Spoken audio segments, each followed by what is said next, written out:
Bonjour et bienvenue dans ce second numéro de Numétique. Encore une fois, je suis accompagné de Greg. Bonjour Greg.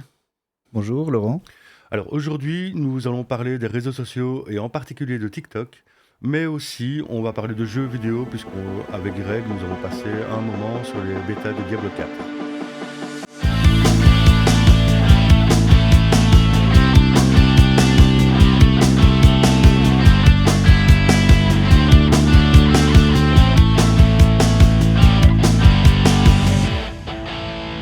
Alors justement, donc pour commencer, on va partir sur TikTok.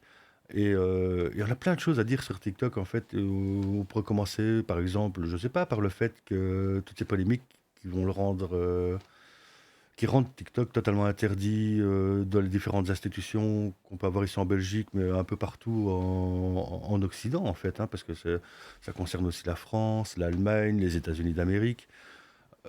TikTok, il y a quand même des gros soucis pour eux pour l'instant.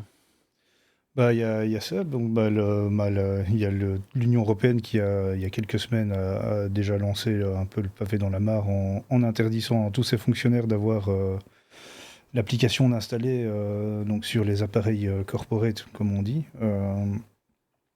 c'est-à-dire donc les appareils professionnels. Que ce soit pour le premier gros souci, c'est qu'est-ce que TikTok prend comme données et comment est-ce que ça peut être vu par donc le gouvernement chinois. Donc, il ne faut pas oublier que TikTok, c'est quand même une entreprise chinoise. Et donc, de facto, le Parti communiste chinois pourrait avoir accès aux données. Ce qui est le cas de Discord aussi. Ça, on peut en parler aussi pendant longtemps de Discord, qui est un outil que j'utilise presque tous les jours. Donc, Ouais, mais pour revenir sur TikTok, c'est d'ailleurs très mm, drôle de faire remarquer que TikTok est interdit en Chine. ouais. Ils Et ont leur propre ils ont leur application. propre application qui fait exactement la même chose, mais qui n'est pas TikTok, puisque les contacts avec l'Occident ben, sont proscrits par la Chine et par le Parti communiste. Mais je trouve ça très drôle, en fait, cette dualité de TikTok qui, justement, collecte un max de données, hein. Il ne faut pas se leurrer, c'est valable pour tous les réseaux sociaux, sans exception. Et, mais qui, du coup, ne toucherait pas la Chine, en tout cas par TikTok, mais par autre chose. J'ai oublié le nom, d'ailleurs, du TikTok Moi, je sais chinois. plus non plus. Mm. Mais donc voilà, alors oui, on tombe sur ça, hein. Il n'y a pas très longtemps, cette semaine, la Flandre a complètement interdit TikTok aux mandataires publics et dans les administrations. L'Europe, ben, c'est déjà fait aussi. Alors on fait un peu de résistance chez les francophones, en particulier en Wallonie, où on a deux grands pontes des partis leaders qui sont des adeptes de TikTok, à savoir Georges-Louis Boucher et Elio Di Rupo. Mm. Je trouve toujours tout aussi ridicule, hein, mais voilà. Mais à côté de ça, on a aussi plein de problèmes avec TikTok, comme on a déjà discuté tout à l'heure. Mais moi, j'ai ça avec les enfants, où on remarque que TikTok fait quand même pas mal de dégâts au niveau de la psyché des enfants et de leur capacité de concentration. Où en fait, tenir plus de 2 minutes sur quelque chose, sur un seul sujet, ne convient plus. Et ça, c'est vraiment un des problèmes que je retrouve régulièrement, parce que je fais quand même pas mal d'animations en classe, et où je fais défiler des slides sur les tableaux numériques, et où la question revient souvent du Ah, monsieur Laurent, quand est-ce que tu changes de slide? Et pour moi, ça, c'est un gros, gros problème, bien plus que la collecte Mm. de données, où en fait, l'Europe, où seulement ils sont sortis de leur grotte, où ils ont décidé de taper sur la Chine une bonne fois. Je sais pas, je ne suis pas de connivence, je ne suis pas dans leur secret. Mais la collecte de données, on le savait déjà, hein, c'est quelque chose qui Mm. existe. On a déjà tapé sur Mark Zuckerberg à l'époque avec Facebook, où on sait très bien que ça a quand même pas mal influencé les élections américaines il y a quelques années au profit de Donald Trump. Tout ça, toutes ces collectes de données, il y a quand même une certaine hypocrisie qui se cache derrière. Et alors, est-ce qu'on veut se débarrasser d'un réseau social chinois par rapport, par exemple, à ce qui se passe avec la guerre en Ukraine, et des rapprochements qui existent entre la Chine et la Russie. Est-ce que c'est autre chose en fait, ou est-ce qu'on a vraiment décidé de les pourrir au profit des réseaux sociaux américains? Puisqu'il y a quand même pas beaucoup d'alternatives, hein. C'est où on a la Chine, Où on où a les on a USA. les États-Unis d'Amérique. Pour le reste, en tout cas pour l'Europe, c'est anecdotique.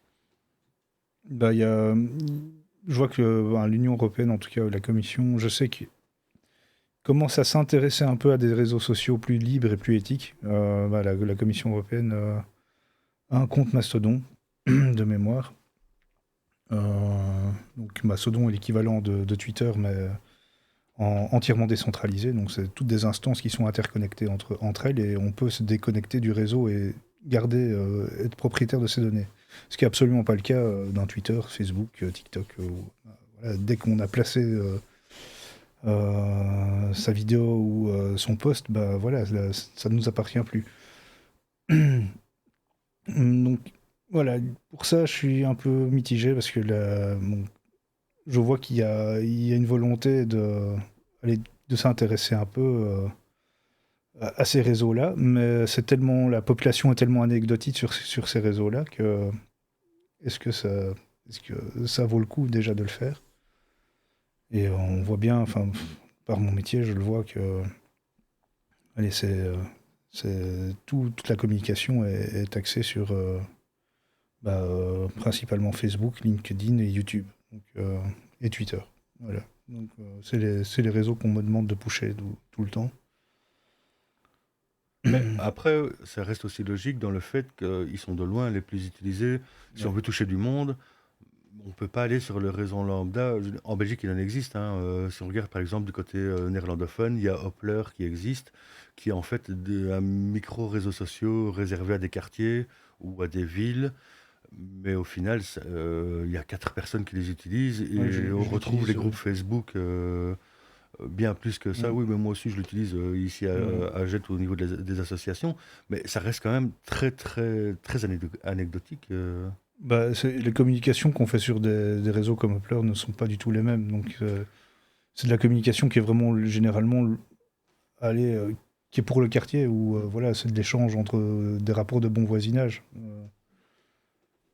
Enfin, moi, je dois avouer, je me suis inscrit dessus quand j'ai déménagé il y a 3 ans. J'ai posté bonjour, j'ai déménagé, salut. Et puis, depuis, Mais voilà. moi, je remarque souvent, en tout cas pour ce qui se fait ici dans la commune, on retrouve quelques posts sur Hoppler et encore de moins en moins. Mais je retrouve Mm. exactement les mêmes messages dans les groupes Facebook liés à la Ouais. commune, justement. Et les instances communales n'y sont pas du tout. Ils ont un compte Facebook, ils ont un compte Instagram, qui est assez ridicule le compte Instagram, mais bref. Mais un réseau comme Hoppler, pas du tout. Twitter, rien. TikTok, moi, je pense pas qu'il soit déjà lancé sur TikTok. Ça ferait un peu ridicule, bien que ce soit un peu à la mode, et que la Belgique, on va quand même connaître des élections communales d'ici 1 an et demi, donc il va bien falloir qu'ils se montrent. Mais on reste sur les grands classiques au final, que sont les réseaux sociaux du groupe Meta. Mm. Pas le métaverse. Non, non, c'est fini le C'est métaverse. la bonne nouvelle du moment, c'est pas le métaverse, mais le Mm. métaverse est abandonné. Mais Ouais. voilà, pour revenir un petit peu sur TikTok, est-ce que ça va nous impacter, bah, au niveau des jeunes en tout cas, très clairement. Si TikTok se retrouve interdit partout, ce qui est assez marrant, c'est qu'on a deux possibilités. On a où les jeunes rebelles vont aller sur TikTok parce que c'est là que ça se passe et qu'ils ne retrouveront pas des politiques, ou un nouveau réseau social peut émerger à ce moment-là. Prenons par exemple Biril qui pourrait revenir. Je ne sais pas si tu connais Biril. Non, non, du tout. Biril, c'est un réseau social sur lequel tu reçois une notification qui te dit c'est le moment du Biril. Et en fait, c'est le moment de faire une petite photo pour expliquer ce que tu fais à ce moment-là. Notification que tu peux recevoir à peu près n'importe quand du jour ou de la nuit. Ça fonctionne un petit peu. Ça a eu son petit moment de gloire il y a 2, 3 mois et ça retombe. Par contre, un qui faisait de moins en moins parler de lui et qui revient en force, c'est Snapchat. Snapchat Mm. dont on a beaucoup parlé ces dernières années, par le fait qu'on ne puisse pas savoir qui sont les contacts des gens qui sont dans tes contacts, tu ne peux pas connaître leurs propres contacts, et qui était surtout le réseau social des jeunes avant l'explosion de TikTok, qui a vivoté jusque-là, mais qui continue tranquillement son ascension, mais qui revient quand même très fort en force par les différents changements de politique des réseaux sociaux classiques, que ce soit Facebook, que ce soit Instagram, euh, qui ferait bien de changer de nom et s'appeler Instareel, hein, parce que c'est jamais qu'un clone de TikTok maintenant. Le côté Oui, photo maintenant. est presque mort. On est très clairement sur les reels. Les shorts de YouTube, ça commence à venir. Le problème, c'est que TikTok rémunère mieux pour ceux qui gagnent de l'argent. Je dois avouer que pour ça, YouTube, par rapport à. Si j'upload une vidéo sur YouTube de 2-3 minutes, enfin, vidéo classique, je vais avoir une vingtaine de vues. Je poste un short, c'est 300-400 vues. Donc. Et YouTube est en train de tout faire pour justement axer les contenus maintenant en short plutôt qu'en vidéo classique. Et je vois plein de créateurs que je suis qui sont en train de se plaindre parce que les vidéos sont démonétisées, on leur demande de faire des shorts. Mais vraiment, on leur demande, on leur dit voilà, maintenant c'est des shorts qu'il faut faire si vous voulez être monétisé, si vous voulez être vu. Et le problème, c'est que on ne sait pas faire un contenu vraiment intéressant en une minute pour moi. Donc, Moi non plus, et c'est mm, une des raisons qui fait que j'ai du mal à mm, adhérer à TikTok, aux Reels Instagram ou aux Shorts sur YouTube, c'est que ça ne m'intéresse pas en fait. Ou voir quelque chose qui n'est pas approfondi, où on balance une info comme ça, sans recherche derrière, ça ne m'intéresse pas. Un tuto de cuisine où on me dit c'est facile, on te fait ça en une minute, mais t'as aucune donnée, tu sais même pas combien de temps tu dois laisser les choses dans un four par bah exemple, ouais. ça n'a pas de sens non plus. Alors, je sais que ce genre de réseaux sociaux ne me sont pas adressés, j'ai 46 ans, c'est clairement axé pour un public beaucoup plus jeune, mais je trouve ça quand même problématique, ce côté short, ce côté consommation à tout prix. Et ces changements de politique des réseaux sociaux, des gens en place qui ont leur propre mode de fonctionnement, alors je peux comprendre hein, qu'il faut évoluer pour pouvoir garder un Mm. public, mais tout basé là-dessus, c'est quand même un pari risqué. Ou alors c'est un pari qui fait qu'ils savent déjà que TikTok finira par disparaître et qu'ils voudraient récupérer à ce moment-là l'audience d'une manière ou Mm. d'une autre. Je sais pas. Mais, désolé. Mais Gorge qui parle. tout bonnement, toi, est-ce que tu peux voir, imaginer un futur pour TikTok en Occident? Euh, le Greg espère surtout qu'il n'y ait pas de futur en fait.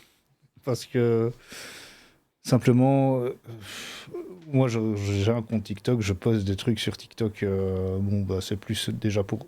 À la base, c'était plus pour voir comment ça fonctionnait. Mais bon, je poste par exemple mes clips Twitch dessus parce que bon, bah, c'est des clips d'une minute. Donc c'est facile pour moi à mettre du contenu comme ça. Et essayer de faire revenir en fait les gens sur Twitch. Moi, c'est pour ça que j'utilise. C'est pas pour être une star de TikTok, au contraire, parce que le contenu des TikTok est tellement déplorable que voilà, c'est du nivellement par le bas pour moi. Et non, je vois pas. Soit on va vers soit TikTok reste et on va vers idiocratie en plein pot, soit ça disparaît et l'humanité a encore un peu d'espoir. Bon, je sais que je suis un peu cash dans ce que je dis. Mais non, les contenus, c'est horrible, quoi. Mais oui, c'est assez horrible par le fait que, enfin, comme j'ai dit, hein, on n'est pas le public, ni toi ni moi d'ailleurs, on n'est pas vraiment le public ciblé, mais il y a aussi tout ce qui est caché derrière, tout ce vol de propriété intellectuelle. Moi, je vois énormément de youtubeurs, par exemple, qui se plaignent, mais il y a encore pas très longtemps, Vodka Prod, par exemple, qui râlait en disant qu'il y a un gars qui s'appelle Vodka en vrai sur TikTok, qui reprend les vidéos de Vodka et qui a plus d'abonnés TikTok que Vodka sur TikTok lui-même, avec son Ouais. vrai compte. Et que quand il l'a contacté, le gars lui a répondu, mais attends, si je fais du travail, ça m'appartient puisque c'est moi qui le upload. Ça fonctionne pas comme ça. Mm. Sauf que TikTok, en fait, ne fait rien pour protéger les créateurs de contenu. Ouais. On peut piquer en fait le contenu de n'importe qui. Et pour moi, ça, je trouve ça particulièrement dérangeant dans le fait que, justement, être créateur de contenu, alors ça compte pas hein, ce qu'on fait ici, enfin moi je fais ça pour pas m'amuser, pour passer le temps, et de toute façon Mm. on ne gagne pas d'argent, au Ouais. contraire, ça m'en coûte, mais rien que créer ce studio. Mais un créateur de contenu dont ses revenus et sa vie dépendent de ce qu'il crée, ben, je trouve ça vraiment dérangeant le fait que le réseau social ne prenne pas en compte le fait de le protéger, puisque les droits d'auteur existent. C'est quand même quelque chose que bah, nous, de notre côté, en tout cas, dans l'espace associatif, on le vit en live avec l'unisono Sabam qui nous tape dessus si on a le malheur d'essayer de passer de la musique. Et à côté de ça, on a ce réseau social qui fait de la récupération de contenu des autres, qui passe de la musique sans payer non plus de droits d'auteur, ou en tout cas Ouais. très très peu de droits d'auteur. Quand on voit à quel point on peut se faire très vite défoncer, que ce soit sur YouTube, sur Twitch, dès qu'on passe un peu de musique, dès qu'on dépasse les 2 secondes en fait d'une musique qui n'est pas libre de droit, et même dans les musiques libres de droit, ça m'est déjà arrivé de devoir prouver que j'avais la licence pour les utiliser. Et donc ça pour moi c'est vraiment quelque chose qui est, je trouve, dérangeant sur TikTok. Mm. Bah oui, mais YouTube a ce genre de problème aussi, je trouve. Enfin, je vois par exemple, il y a des créateurs de contenu qui s'amusent à récupérer le contenu de Twitch, des gros streamers, donc par exemple Joueur du Grenier ou Antoine Daniel et autres, et qui font des clips vidéo sur ce que eux disent, ou en sortant du contexte aussi. Donc parfois, ça met en même temps le créateur original en danger parce que des phrases sont sorties du contexte. Ben Et, oui, mais il n'y a pas très longtemps, d'ailleurs, Joueur du Grenier qui avait interdit, à part un seul dans mon truc qui s'appelle Faljourno, ouais, ouais. le fait de clipper sur YouTube ceux qui balançaient sur Twitch, avec la menace de passer plus loin et donc Ouais. de faire probablement des actions en justice au-delà du bête strike YouTube. Bah oui, parce que bah sur TikTok, je dois avouer que je j'ai pas vraiment regardé ça. Je suis, je suis vraiment débutant dans la sphère TikTok et je pense que je vais rester dans dans la sphère débutant, pas approfondir parce que, enfin, moi, je me sens très mal à l'aise si je vais sur la page d'accueil du site, je me sens très mal à l'aise. Donc, parce que bah, déjà, le contenu ne me plaît pas. Il est. euh, Allez, comment dire? Bah, c'est ouais, c'est du nivellement par le bas pour moi et enfin, on va aller voir quelqu'un qui danse ou insulter ou enfin faire des petites vidéos à 2 francs 4 sous qui dénigrent parce que c'est beaucoup de dénigrement aussi dans les vidéos de ce que je vois et c'est quelque chose qui me plaît pas donc je suis quelqu'un de bienveillant déjà à la base et non ça j'aime pas donc je compte pas vraiment approfondir est-ce que si TikTok se casse la gueule bah tant mieux je vais être honnête tant mieux. Moi, ça m'a permis de voir un peu comment ça fonctionnait. Ça m'a permis de m'aider à monter un peu mes vidéos aussi, de voir comment je peux faire des vidéos en 1 minute. Voilà. Euh, mais voilà, le fait que ce soit interdit sur des téléphones corporate, j'applaudis en fait. Un téléphone de travail ne sert pas à divertir. Donc, Mais là, je te rejoins par le fait que, pour moi, mais là, c'est pas que pour TikTok, ça va que ce soit être Facebook, pour YouTube, n'importe quelle ouais, application de divertissement. Ça n'a rien à faire sur un un téléphone de téléphone privé. travail, Ouais. encore Ouais. plus dans les grosses administrations, que ce soit l'Europe, que ce soit les régions, que ce soit les pays. En fait, je pense que ça n'a pas sa place là-bas. Alors, chacun fait ce qu'il veut de son téléphone personnel. Oui, c'est ça. Personnellement, j'ai pas de problème avec ça. À partir du moment où ça devient un outil qui peut avoir, sur lequel il peut y avoir des données sensibles, puisque la plupart des réseaux sociaux récupèrent absolument tout, et il ne faut pas oublier qu'on leur donne le droit de le faire, hein, ils ne le font pas de manière cachée, enfin ils ne le font plus de Mm. manière cachée, mais la plupart des gens cliquent sur oui sans même regarder, c'est problématique, c'est vraiment très problématique pour moi. Un autre problème que j'ai relevé avec TikTok, c'est l'absence quasi totale de modération. Il n'y a pas très longtemps, alors j'ai aucune idée de comment je suis arrivé là-dessus, mais je faisais défiler, je suis tombé sur un compte où on avait un pseudo-imam, et je vais dire pseudo-imam parce que justement, mon but n'est pas de taper sur la religion, mais sur un gars qui déversait sa haine sur les femmes, sur les couples et tout ça. Un compte que j'ai reporté plusieurs fois, et qui est toujours là. En fait, j'ai vérifié ce matin, il est toujours là. Alors je ne le cite pas volontairement parce que j'ai pas envie de faire de la pub à ce genre de compte, mais je trouve ça aberrant en fait que ce genre de contenu. Et j'aime pas parce que j'ai pas envie qu'on se dise que je tape sur l'islam, et c'est pas le cas du tout. Ça pourrait être n'importe quelle religion, n'importe quel contenu en fait haineux. Ça n'a pas sa place là. Ça devrait être dégagé très très vite, et c'est pas le cas. Il y en a pas.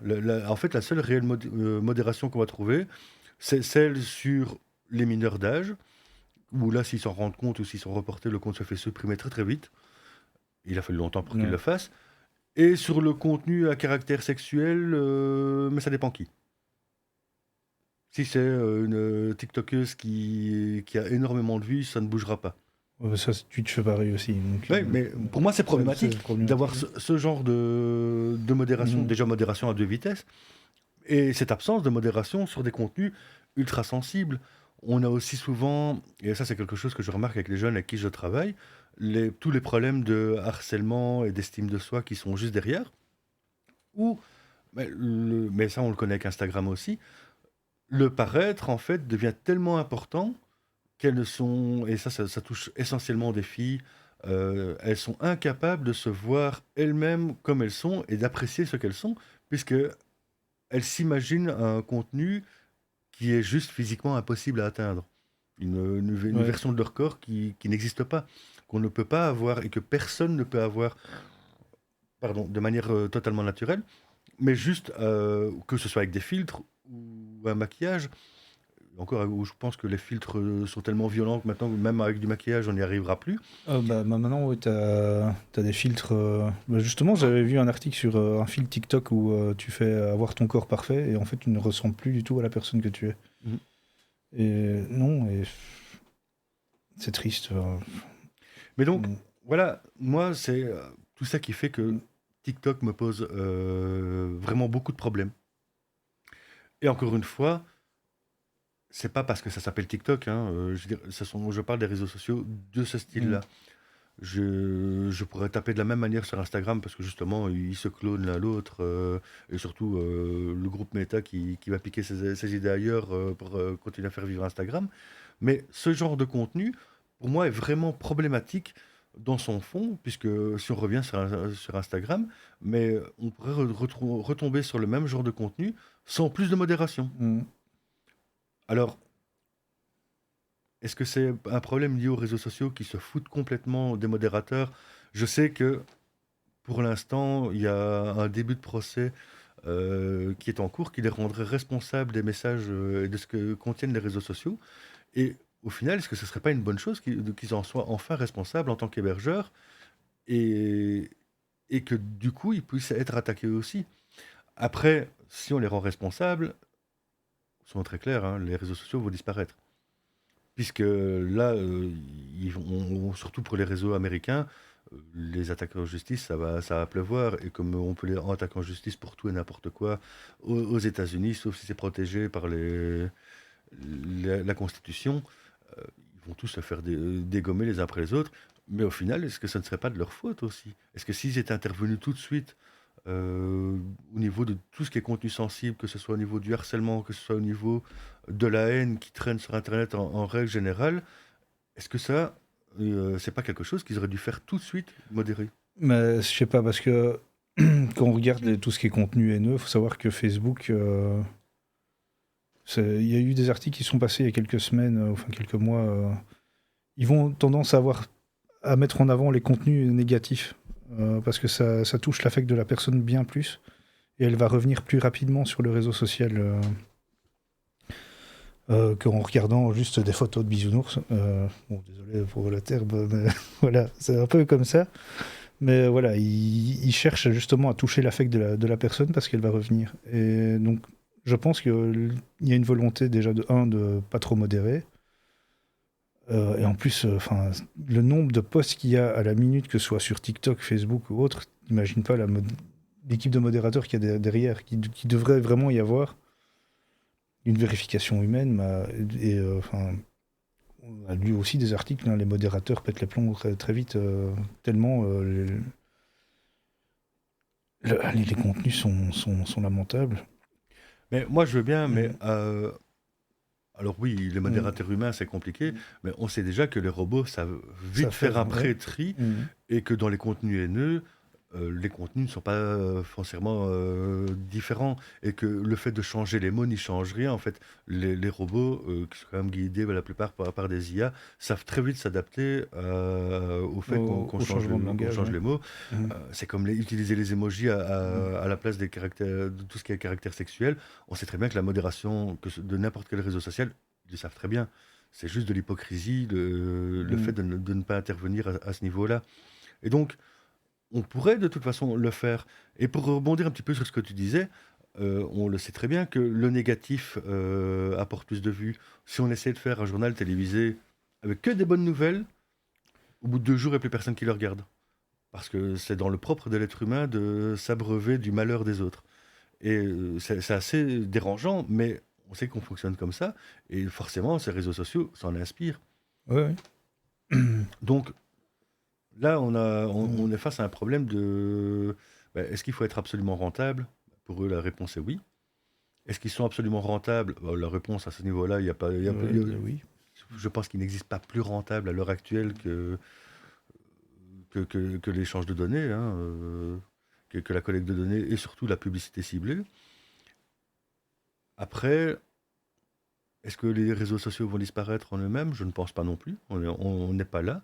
Est-ce qu'ils vont évoluer? Oui. Est-ce qu'ils vont devenir payants? Ah, certains, oui. On rebondit un petit peu Ouais, là-dessus on va sur l'offre rebondir, oui. premium, justement. Est-ce qu'ils vont devenir payants? Ils poussent de plus en plus vers ça.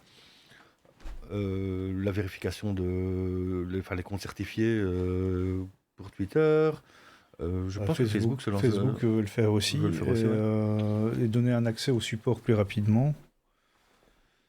Mais globalement, enfin voilà, pour moi, un réseau social classique déjà, donc c'est le slogan qu'on a, nous, Libris, si c'est gratuit, tu es le produit. Ben là, ici, c'est payant et tu es le produit en même temps. Donc voilà, je pense qu'on prend vraiment les gens pour des cons. Je payerai jamais une certification Twitter, ça c'est clair et net. Avoir un petit V pour me la péter à côté de mon nom, bah non. Voilà. En plus, je crois qu'ils demandent 10 ou 15 euros par mois, je crois. Twitter, je crois que c'est 8 euros 8 par euros, mois. Ouais. 8 euros, bah, voilà. Mais Donc, même 8 euros par mois. mm. Après, j'imagine qu'au niveau des célébrités ou des créateurs de contenu qui gagnent bien la vie, qui gagnent bien leur vie, ou que c'est leur société qui paye pour eux, c'est peut-être moins dérangeant. Moi, Après, pour une personne lambda, avoir un Mm. compte certifié, ça n'a pas vraiment d'intérêt non plus.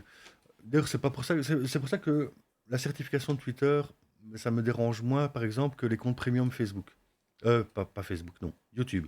Les comptes Mm. premium, donc YouTube Premium, où on te dit, où tu te tapes de la pub, beaucoup de pubs, puisque maintenant, ils en sont même à mettre des pubs au moment où le créateur de contenu n'en veut pas. Oui. Hein, Nota Mm. Bene, par exemple, il a vécu il y a pas très longtemps où ses viewers se plaignaient d'avoir plein de pubs, alors que lui, il lui disait, mais j'ai pas mis de pub à ce moment-là, Mm. et si c'était le fait. Ou tu te prends un abonnement. Pour moi, là, ça devient dérangeant. Surtout que de l'argent, encore une fois, Google, via YouTube, en gagne déjà plein. Avec la pub Mm. qu'ils mettent pour ceux qui ne les bloquent pas. Avec la récolte de données. C'est de la pub ciblée. Mm. Donc là, déjà, on a un gros problème. Google reste le champion hors catégorie de la publicité. Et de manière complètement difficile Mm. à détrôner, puisque déjà ils ont le moteur de recherche le plus utilisé au monde, un des plus gros hébergeurs de vidéos qui existe, et tout leur business model fonctionne là-dessus. Donc, rendre ces comptes payants et essayer d'encourager les gens, puisque si on a un compte premium, le créateur de contenu qui a la chance d'avoir sa chaîne qui est monétisée gagnera plus d'argent avec les comptes premium qu'avec la pub. Ouais. C'est quand même très très dérangeant aussi, surtout que bon, les offres à abonnement, ça commence à faire beaucoup, beaucoup. Au final, ça commence à coûter vachement cher, hein, si on prend un abonnement Netflix, un abonnement Prime, un abonnement YouTube, un abonnement Spotify, un abonnement Oui, Xbox Game Pass. Euh, on en est à 400 € par mois juste en abonnement, en sachant très bien qu'une grosse partie de ces abonnements sont des abonnements dormants qu'on n'utilise pas du tout. Ben, moi, je suis en train de faire l'effet inverse. Je suis en train de réduire les abonnements, Moi aussi, je justement. viens de dégager Netflix. Ouais, bah, pareil, j'ai dégagé Netflix la semaine passée. Donc, Parce que, en fait, je ne regarde plus Netflix du tout, parce que quand j'aime bien une série et qu'elle se termine au bout de 2 saisons, ça m'ennuie. Donc, je vois pas l'intérêt de rester Mhm. sur un truc comme Netflix. Et encore pire par la politique qu'ils ont d'avoir pratiquement doublé le prix depuis que je suis abonné. Donc, bah, y a ça. Enfin, moi, ça fait, je crois, un mois et demi que j'ai pu allumer la télé. Donc, le seul truc, c'est de temps en temps avec mon fils le soir, en mangeant le week-end ou le soir après manger, on regarde un épisode des Simpsons. Voilà. Donc, mais sinon, on regarde pas la télé à la maison. d'ailleurs, en Euh, parlant de Netflix, c'est super drôle, puisque leur abonnement le plus cher, donc, qui est l'abonnement 4K, au final, la plupart des gens payent celui-là. Et c'est celui qui a le moins d'utilité, puisque, à moins d'être sur une télé 4K avec l'application Netflix, dans le reste des cas, on n'est pas en 4K. non? Si on le regarde sur smartphone ou sur tablette, c'est du 720p. Si on le regarde sur Google Chrome, c'est du 720p. Pourtant, on paye pour du 4K. Et Ouais. on n'est pas en Full HD. Et même moi qui me retrouve avec des écrans 4K, que ce soit sur les ordinateurs, si je regarde sur mon ordinateur, mais sur Chrome, ça va être du 720p. Donc, non seulement, mais il y a ce côté mensonge en fait qui s'opère dans leurs conditions générales d'utilisation, comme pour à peu près tout, hein. Mais en plus, pour moi, c'est une réelle arnaque, parce qu'au final, cet abonnement 4K ne sert à rien, n'a aucune utilité. Ah non, parce qu'en plus, je dis peut-être une bêtise, mais de mémoire, il faudrait déjà la fille pour. Non, Mm. pour la 4K, ouais, enfin, il faut. C'est quoi? C'est la Wicca. Oui, mais c'est que. Oui, mais pour la bande passante, ça pourrait passer assez facilement. C'est pas le problème, en fait. Là, le problème, c'est qu'on te vend. Enfin, en tout cas, moi, Mm. à mon sens, c'est qu'on te vend un produit que tu n'utilises pas. Je veux dire, c'est un peu comme si on te vendait un yaourt avec du chocolat, sauf qu'on a enlevé le chocolat et qu'on te dit, tiens, c'est un yaourt Ouais. chocolat. Mm. Et on arrive sur cette même chose, et c'est ce qui m'a fortement fâché avec cet abonnement Netflix, et qui fait que bah, j'ai fini par le dégager. Et on a ce parallèle. Alors pourquoi j'ai parlé de Netflix? Justement parce qu'on a ce parallèle, ben, avec YouTube, où YouTube, déjà pour les vidéos 4K, ça va devenir payant avec ceux qui ont des abonnements premium qui vont pouvoir les voir, et même avec le 1080p+, Mm. puisqu'ils vont augmenter le bitrate pour avoir des vidéos plus fluides. Après, est-ce qu'on aura besoin de ce genre d'abonnement? Non, sauf que les créateurs de contenu, on les motive Créé en 4K. à créer en Mm. 4K pour les référencer mieux. Donc, comme tout à l'heure avec les shorts, c'est où ils Mm. font des shorts, où ils font de la 4K, où ils font les deux, ou alors ils risquent de tomber dans l'oubli et ils resteront comme nous avec Numétique, tout petits. Après, on ne veut pas devenir très gros. Pas que. Mais donc, voilà, là au niveau des réseaux sociaux, et il y a quand même pas mal de soucis qui existent. Et sans vouloir faire les vieux réacs, ouais, c'était mieux avant. Non, c'était pas mieux avant, ça n'existait pas. Mais, mais c'est quand même des choses sur lesquelles je n'arrête pas de m'étonner d'avoir, que ce soit au niveau du pays ou même au niveau de l'Europe, mais très peu de réactions des politiques qui au final trouvent ça normal. Je comprends pas. Ouais, les politiques, enfin, moi, de ce que j'en vois, c'est qu'ils sont complètement à la ramasse et qu'ils sont totalement dépassés par ça. Ils ne comprennent pas les enjeux. On leur parle de vie privée. Il y a 2, 3 ans, c'était un adjoint à la directrice de la DG, DGSE? en DG Justice. Donc, DG... en fait, donc la Commission européenne, tu as Ok. des directions générales. C'est équivalent des ministères, en fait. Mhm. Tu as une direction générale justice, une direction pour l'environnement. Enfin, il y en a pour plein de choses. Donc, tout ce qui est commerce. Et donc, la DG Justice, moi, je parlais avec quelqu'un et c'est un directeur, un adjoint à la directrice générale. Et ils sont à la ramasse, ils savent pas de quoi on parle quand on parle de vie privée ou de problèmes de technologie. Ils ne sont pas au courant, malgré qu'ils vont commencer à faire des textes dessus. Et je leur ai, à un moment, j'ai dit moi-même, bah, faudrait peut-être regarder, là vous voyez, vous venez de publier le truc sur le RGPD, mais il y a ça à mettre en place peut-être aussi sur le côté ou autre. Le gars me regarde avec des yeux comme ça. Puis il fait, mais vous avez l'air de vous y connaître. Je fais, oui, mais je donnais des formations, je donnais des ateliers de protéger votre vie privée sur Internet. Ah, mais il faudrait que vous fassiez ça pour nous, hein, monsieur. Mais Ouais, c'est quand même effarant, puisque au final, ça fait, ce sont ces mêmes personnes qui prennent des décisions ouais. pour nous et qui n'y connaissent pas grand-chose en fait. Et au niveau de la Belgique, parce qu'en France, ils sont quand même vachement avancés avec la CNIL, enfin l'équivalent, ça a changé de nom, mais j'ai oublié. Mais la CNIL qui veille très fort à ça. Mais en Belgique, on est complètement nulle part, hein. Non, il n'y a rien. On n'a rien du tout. Le peu qu'il y a, c'est l'autorité pour la protection des données. C'est un peu risible, à part pour aller emmerder une ou deux écoles qui ont fait des photos à une fête d'école et qu'il fallait pas. Et on est un peu laissé comme ça. Alors, je sais, hein, moi, quand j'en parle, par exemple, avec d'autres personnes, c'est oui, mais je m'en fous, j'ai rien à cacher. Mais c'est pas le problème d'avoir des choses à cacher là-dedans. C'est le problème vient de qu'est-ce qu'on fait, comment on le référence.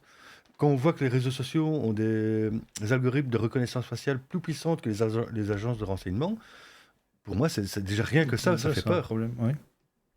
Et quand on va nous sortir après que, bah, ici sur Bruxelles, par exemple, on voudrait activer la reconnaissance faciale pour les caméras qui sont en rue, sous le couvert du terrorisme, hein, ça a l'avantage, c'est que quand on tombe sur le terrorisme ou la pédophilie, c'est toujours la bonne excuse à toutes les dérives sécuritaires. Mais c'est vraiment problématique. Ils vont aller chercher où le reconnaissance faciale? Sur les réseaux sociaux. Voilà. C'est en tout cas un des risques qui est réel. Et là, c'est pas le fait d'avoir quelque chose à cacher ou pas.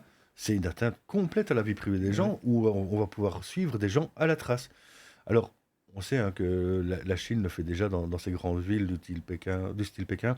Mais au niveau de l'Europe, et surtout pour la Belgique, le droit à la vie privée est un droit fondamental qui est inscrit dans la loi et sur laquelle on est en train de s'asseoir littéralement. Notamment dessus, oui. Ouais. En disant que oui, mais bon, la sécurité, ça justifie pas tout, hein. Alors, il y a un adage hein, qui dit que si on sacrifie sa liberté au nom de la sécurité, on ne mérite ni l'un ni l'autre. Ouais. Et je suis assez d'accord avec ça. On peut pas tout faire passer. Mais oui, le problème, c'est qu'il faut pas emboîter le pas de la Chine qui trace ses citoyens ou qui donne des systèmes de points, justement. Donc, il y a un épisode de Black Mirror qui était sur le sujet qui était vraiment pas mal. Oui, justement, c'est le temps où Netflix faisait encore des bonnes séries. Ouais, voilà. Mais non, cet épisode-là était où, dès que la personne elle commence à hurler ou un petit peu, oups, son point qui dégringole, il peut plus prendre l'avion. Et en Chine, ils sont en train de passer sur un système comme ça. Ça fait 2-3 ans qu'on en parle. Mais on va vers une surveillance de masse. Bah, je vois qu'en France, ils sont en train de. J'ai entendu parler de lois justement qui sont en train de passer maintenant aussi. Mais l'actualité a fait en France qu'on n'en parle pas trop. Mais non, Vu que il y a des gens qui mettent le feu à la mairie de Bordeaux à la place. Donc, voilà. Donc c'est plus intéressant de parler de ça que les projets de loi vie privée. Et c'était au moment des boîtes noires aussi. Il y avait aussi quelque chose qui couvrait les boîtes noires sur Internet. Je sais plus ce que c'était. Et je vois mes amis français qui buglent sur ces petits points de détail parfois et qui ne voient pas ce qui se passe derrière. Et ça, parfois, ça me fait peur. Mais ça aussi, en fait, c'est en partie dû à cette désinformation qui viennent des réseaux sociaux et particulièrement des réseaux sociaux à contenu court, où au final, on n'a plus le temps de développer un petit peu l'actu. Je vois par exemple, ça m'arrive souvent de regarder que ce soit Hugo Décrypte pour l'actualité française ou Léo de Techmaker pour l'actualité tech, qui aussi au final commencent à être confrontés par le fait que ça fonctionnait bien et que leur nombre de vues sont en train de baisser au profit de shorts. Léo Techmaker par exemple a fait le test où ses shorts fonctionnent mieux que ses vidéos longues. Et que dans ses shorts en fait, il essaie de faire du contenu intéressant, mais sur 1 minute, puisque en plus YouTube est très pervers, puisque si ta vidéo fait plus d'1 minute, t'es pas rémunéré. Il faut qu'elle fasse moins d'1 minute. que l'inverse de TikTok. TikTok, c'est si ta vidéo fait plus d'une minute qu'il te rémunère. Ouais, ma TikTok, justement, fait l'inverse. Au début, c'était vraiment 1 minute, et maintenant, a élargi le. D'ailleurs, ma dernière vidéo fait 1 minute et 1 seconde. Mais donc, Ouais. là, tu vois, c'est aussi un des effets pervers de ces contenus déjà ciblés. Hein. La télévision travaille Mm. beaucoup là-dessus, puisque quand même pas oublier que la plupart des chaînes de télé sont ou poussées par la politique pour les chaînes nationales, ou par des privés, mais très proches de politique pour les chaînes privées. En France, il suffit de voir le groupe Bolloré, par exemple, donc, qui est très très proche de l'extrême droite, mais Ouais. Éric Zemmour, je dirais plus exactement. Et donc, là, on a un gros problème où les médias, qui aiment bien se vanter d'être un pouvoir majeur, travaillent un petit peu sur la réalité et ne font plus leur travail journalistique euh, au profit du sensationnel. Et le sensationnel, pour l'instant, ce sont les grèves liées aux pensions qu'on voit en France. Euh, Tout comme en Belgique, hein, on va dire, en Belgique, pour l'instant, ce qui fait sensation, c'est le procès des attentats Ouais, de Bruxelles, ouais. de Bruxelles. Donc, et c'est pareil, en fait, et on profite de beaucoup de sensationnalisme pour pouvoir faire passer n'importe quoi en douce. Ouais. Ça, j'ai beaucoup débattu de ce genre de cas dans mon blog par le passé. Mais ça, j'écris plus trop pour l'instant. Mais à chaque fois, me rappeler au moment des attentats, j'avais dit voilà, il va y avoir maintenant, on va en profiter, on va en parler beaucoup. Et il y a beaucoup de choses qui vont se mettre en place sur la surveillance.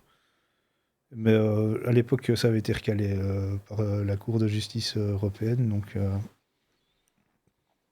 et voilà, tout ça, on va justifier du sécuritaire, par exemple, interdire le chiffrement, puisque ça c'est une volonté de beaucoup de gouvernements, d'interdire le chiffrement. Donc pour ceux qui ne savent pas, le chiffrement c'est le cryptage, voilà, c'est le vrai mot de cryptage. Faut pas me dire cryptage, c'est pas français. Voilà. Euh, et quand on voit par exemple, ouais, le chiffrement c'est mal et autres, mais on regardait les disques durs des terroristes étaient tous en clair. Donc voilà. Donc, euh, mais je sais plus, j'ai perdu le film. Mais même au niveau Ouais. du chiffrement, on sait très bien que les agences de sécurité ont des logiciels et des ordinateurs suffisamment puissants pour Cassé, ouais. pouvoir déchiffrer la plupart des messages à la volée. Et il faut aller chercher dans des chiffrements très très hauts, dans des cryptages très très hauts, euh, Aïe. pour, pour les tenir 1 heure avant de Ouais. réussir à tout décrypter. Donc, ce n'est jamais qu'une excuse en fait. Hein, et Ouais. mais là, c'est pour arriver sur des dérives au niveau des polices. Et alors, là, je ne tape pas sur les policiers, mais justement, Mm. les dérives volontaires des gouvernements au profit de la police pour soi-disant leur faciliter le travail, ce qui n'est pas le cas du tout, hein, puisque on le voit très bien.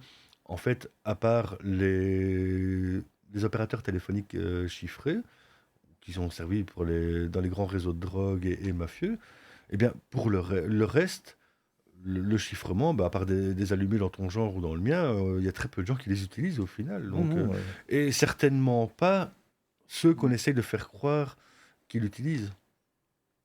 À commencer par le fait qu'ils n'ont pas les connaissances suffisantes pour le faire.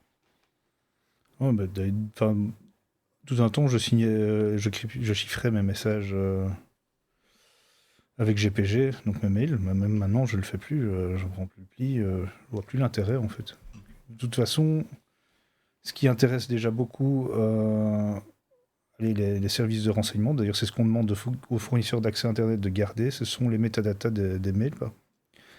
Donc, métadata, ça va être qui a envoyé quoi à telle heure, donc destinataire, destinateur, le sujet du mail, les heures, euh, La position la géographique. position géographique, le système d'exploitation, des choses comme ça. Donc, c'est vraiment les données de base. Mais le contenu, normalement, on ne peut pas.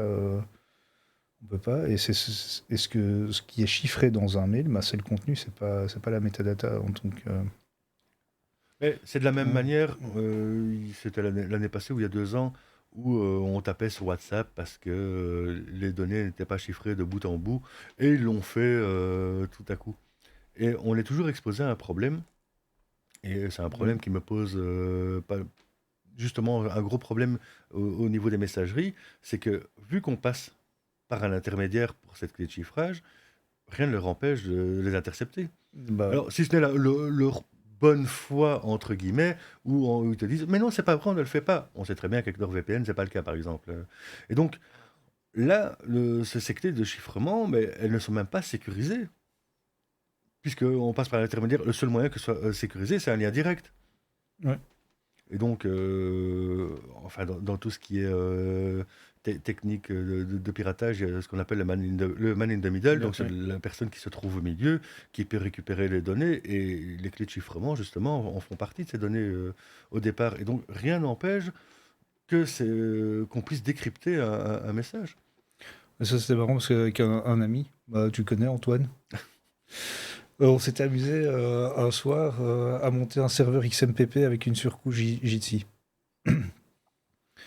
Donc XMPP, donc c'est un système de messagerie instantanée, bah, comme vous utilisez sur Facebook ou WhatsApp. Et donc on avait monté le serveur, on avait chacun créé un client, et donc la communication était chiffrée entre lui et moi, et pendant en pleine communication, on s'amuse à couper le serveur. Et en fait, le serveur ne sert qu'à établir la communication entre les deux clients. Et ça, pour moi, c'est ce qu'il y a de mieux, en fait. Voilà, le serveur était coupé, on continuait à discuter. Et donc, il y avait rien qui était stocké sur le serveur, quoi, de mémoire, hein, parce que ça fait quand même, ça fait quand même quelques années qu'on l'avait Ben fait. oui, Donc, mais pour mm, rebondir sur ce que tu me mm. dis, le problème, c'est que aucune des grandes boîtes de communication n'a d'intérêt réel à mettre gratuitement en place ce genre de Non. programme. Je veux dire, il ne faut pas s'attendre de Meta qui te disent que dans WhatsApp, on ne va pas récupérer les données. Ça ne les intéresse pas. Comment ils gagnent de l'argent? Ouais, bah, Ou alors WhatsApp mm, devient payant. Et on ne tourne plus sur la même chose, et ils mm. tomberont un peu dans l'oubli parce qu'il y aura une autre messagerie gratuite qui viendra, où ils te diront WhatsApp est payant, mais on va l'intégrer dans Messenger, et enfin, ça va toujours être la même chose. Ouais. Mais récupérer les données, de toute façon, ils le feront. Et là, tant que c'est gratuit. Ouais, de toute façon, c'est eux les propriétaires des clés, puisque de toute façon, ils ne Et, génèrent pas de clés. euh, Donc, et même pour tout ce qui est payant, puisque les fournisseurs d'accès Internet, nos métadonnées de connexion, ben, ils les ont aussi. ouais. Et ils les exploitent aussi. Et ça fait très très longtemps, puisque j'ai travaillé chez l'un d'entre eux ici en Belgique, et ça fait très longtemps, du temps que ça s'appelait encore Skynet, c'était déjà le cas. Donc, se dire qu'on est totalement anonyme au niveau des télécommunications, ben, c'est C'est du complètement non-sens. illusoire. Ça ne fonctionne pas, ça ne fonctionnera jamais, il y a toujours moyen de le faire. Alors, je ne parle même pas des choses très simples, comme se connecter à un Wi-Fi et se dire, ah ben je sais mon Wi-Fi personnel, je, je suis protégé. Alors, c'est pas le cas du tout. Pour les personnes qui s'y connaissent un petit peu, je rappelle que le Wi-Fi émet en broadcast, c'est-à-dire qu'il émet pour tout le monde, et qu'après, celui qui a la clé peut recevoir le message. Rien n'empêche de faire croire qu'on a la clé. Et Voilà. c'est facile. C'est facile. Très facile. Même avec les derniers chiffrements qui sont en place, ça reste toujours facile de pouvoir ne serait-ce que sniffer, donc écouter un réseau sans interaction autre que le fait de l'écouter, puisqu'il est en broadcast, rien ne m'empêche de recevoir le message. Ouais.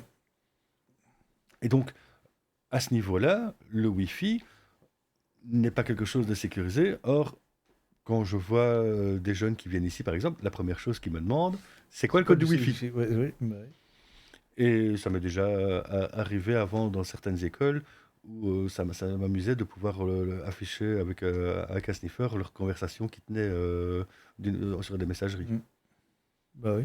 Merci White Shark. C'est pour ça que bon, quand je me déplace, que je vais à l'hôtel ou autre, je ne suis jamais connecté au Wi-Fi de l'hôtel. Ou alors, il faut que j'ai vraiment un bon VPN derrière. Ben, en général, si j'ai un Mm. VPN, c'est le mien, puisque je ne vais pas aller utiliser Ouais. ceux qu'on essaye de nous vendre absolument pour me géolocaliser ailleurs, hein. C'est-à-dire que ce soit NordVPN, CyberGhost VPN ou n'importe quel autre VPN d'une pub de Mm. youtubeur n'est pas quelque chose de sécurisé. Donc, Non. Moi, j'ai utilisé pendant un bon bout de temps, parce que bon, bah, j'avais la flemme de monter mon serveur VPN. C'était celui de mon antivirus, quoi. Mais c'est pas un antivirus mainstream déjà. C'est un truc allemand, mais il est classé dans les meilleurs antivirus. Donc, bon, je suis pas là pour faire du placement de produit, donc je ne dirai pas son nom. Mais et voilà, je n'utilise pas pour le géoblocage, parce que le géoblocage, à la limite, j'utilise autre chose. Enfin, pour sauter le géoblocage, je veux dire. Mais c'est parce qu'il était quand même assez robuste. Mais au niveau des VPN qu'on peut voir à l'heure actuelle, dont on fait les pubs, la seule réelle utilité, justement, c'est de le faire sauter le géoblocage. Blocage, Et ouais. encore, ça fonctionne sur des petits réseaux comme les réseaux des chaînes de télé, sur des machins comme Netflix, Ça Disney+, marche tout plus. ça. Ça ne Ça marche fonctionne plus. pas puisque la première chose, ils ont beau changer les IP des serveurs, la toute première chose que font ces grandes plateformes mondiales, c'est de bloquer les IP des serveurs. Ouais. Amazon Prime, par exemple, la réponse, c'est si on se connecte avec un VPN, ils te disent que dans les conditions générales d'utilisation, il est interdit d'utiliser un VPN chez eux. Là, j'ai eu le coup aussi avec Disney+.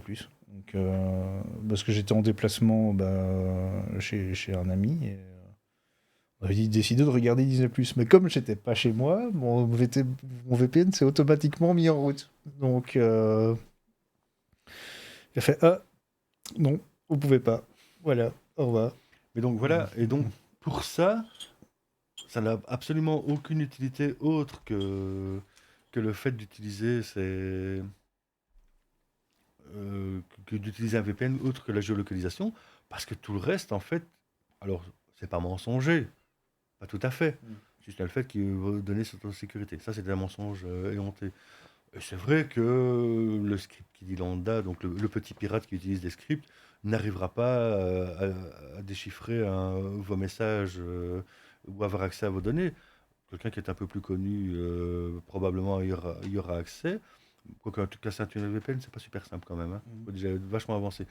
Mais par contre, eux, y ont accès, quoi qu'il arrive, puisque ça transite par leur serveur. Ouais. Les clés de chiffrement passent par leur serveur. Ils ont accès à tout. Et donc, ça, c'est un gros problème. Voilà. Bon, je pense qu'on a bien dévié en fait de notre sujet TikTok à la base, mais c'était quand même Ouais. vachement intéressant.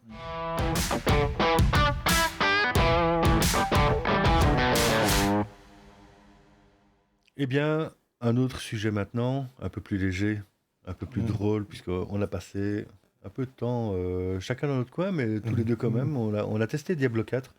T'en penses quoi de ce nouveau Diablo? Ah, moi, j'adore. Donc, je suis vraiment content. J'aime bien les mondes vivants. Et c'était un truc que je reprochais à Diablo 3, c'était, voilà, on rentre dans une partie cadenassée, ici c'est un monde qui est ouvert, les graphismes sont magnifiques, la musique est magnifique, ouais, j'adore. Donc j'ai pas encore pu tester toutes les classes, et bon, comme c'est la bêta ouverte ce week-end, je pense que demain je vais, euh, je vais faire le petit nécro. Ouais, voilà, je t'ai dit, moi j'ai testé ça ce week-end, le Necro, je me suis bien amusé avec. Après, j'ai testé qu'un seul build parce que j'ai pas trop envie de me spoiler non plus par rapport à la release qui est quand même dans 3 mois encore. Hein, Ouais. mais voilà, jusque-là, en tout cas, je m'amuse bien. Si j'ai un reproche que je pourrais faire éventuellement, c'est le côté figé des cartes. Que ce monde ouvert, en fait, fait qu'on se retrouve systématiquement avec les mêmes cartes tout Oui, le c'est temps. vrai. Quoique c'était déjà un problème qu'on avait dans Diablo 3, hein, puisque en dehors des failles de Nephalem, euh, c'était toujours la même chose qui revenait. Les donjons aussi, j'ai un peu l'impression qu'on fait toujours la même chose. Il y a toujours une porte pour nous bloquer, on va chercher une clé de l'autre côté. Ça, j'espère quand même qu'ils feront évoluer les choses. Après, c'est qu'une bêta, donc j'essaie de ne pas être trop critique non plus parce que le principe d'une bêta, c'est quand même de tester.